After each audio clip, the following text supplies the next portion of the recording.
negara terbesar di dunia pasti bisa berdampak ke seluruh dunia. Tapi mengenai masalah taxation maupun tarif, kita akan lihat bagaimana Presiden Trump akan memberlakukan berbagai policy-policy yang sudah dan telah dijanjikan, dan kemudian kita terus memperbaiki dan memperkuat resiliensi dari perekonomian kita.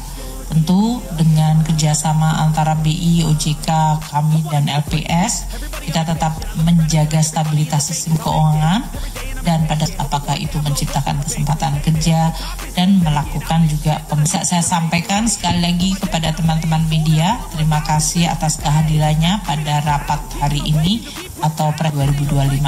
Seperti saya sampaikan tadi, untuk rapat berkala KSSK selanjutnya akan dilakukan pada bulan April. Pertemuan berkala ini kita lakukan pada tanggal 21 Januari 2025. Jadi hari Selasa yang lalu.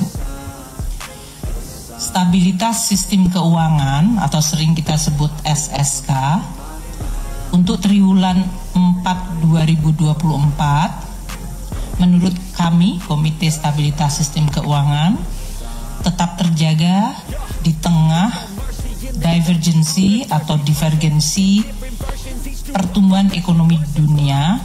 Ini karena berbagai negara maju ada yang ekonominya masih kuat seperti Amerika Serikat, sementara Eropa dan Tiongkok masih struggle untuk merecover pertumbuhannya, dan juga di tengah ketidakpastian pasar keuangan global yang meningkat. Memasuki triwulan 1 2025 ini, perkembangan perekonomian dan pasar keuangan terus dipantau dan diantisipasi seiring masih berlangsungnya downside risk dan dinamika yang sangat muncul dari sisi eksternal. Kami berempat, Menteri Keuangan, Gubernur Bank Indonesia, Ketua Dewan Komisioner Otoritas Jasa Keuangan, dan Ketua Dewan Komisioner Lembaga Penjamin Simpanan, menyepakati dalam rapat berkala KSSK yang pertama kali tahun 2025 yang dilaksanakan pada hari Selasa yang lalu tanggal 21 Januari 2025. Dan KSSK akan terus memperkuat kewaspadaan serta meningkatkan koordinasi sinergi antar lembaga agar kita mampu memitigasi potensi dampak dari rambatan atau spillover faktor-faktor risiko yang berasal dari eksternal atau global terhadap perekonomian Indonesia maupun terhadap stabilitas sistem keuangan dalam negeri.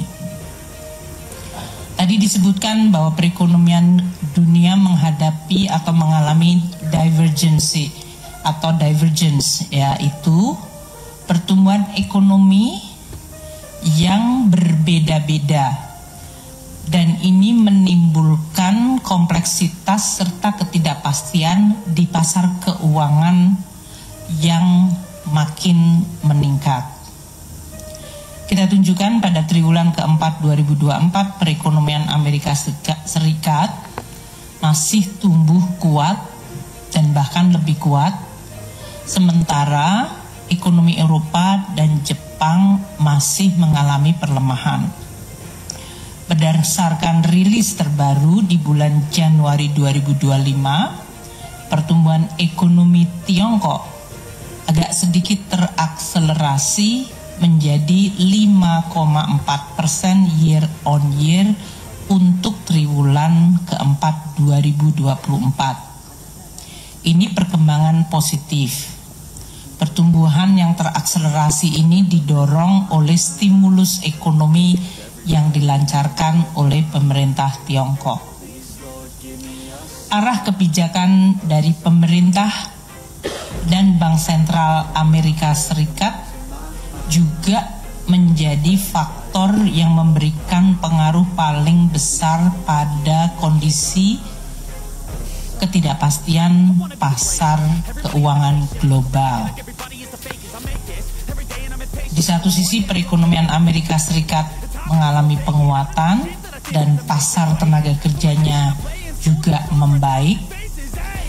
Dampak kebijakan tarif yang dilakukan di Amerika Serikat diperkirakan akan memberikan pengaruh terhadap proses disinflasi atau penurunan inflasi menjadi tertahan. Dengan demikian inflasinya diperkirakan masih pada level yang kuat. Ini di Amerika Serikat ya, dan ini tentu mempengaruhi stand atau posisi dari Fed Fund Rate, kebijakan dari suku bunga Federal Reserve, yang dalam hal ini ekspektasi untuk terjadinya penurunan menjadi lebih terbatas akibat tadi inflasinya masih tertahan akibat kebijakan tarif yang dilakukan.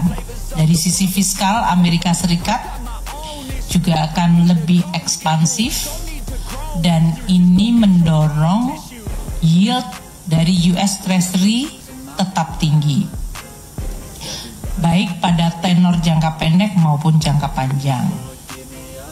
Di sisi lain, ketegangan politik global yang meningkat dan preferensi investor yang makin besar terhadap aset-aset keuangan Amerika Serikat akan menyebabkan indeks mata uang dolar AS atau Amerika Serikat US dollar DXY berada dalam tren yang meningkat, dan ini akan memberikan tambahan tekanan perlemahan pada mata uang dunia lainnya. Kita semua tahu IMF di dalam rilis terbaru pada Januari 2025 ini mengeluarkan proyeksi di mana pertumbuhan ekonomi global tahun 2025 akan tetap stagnan.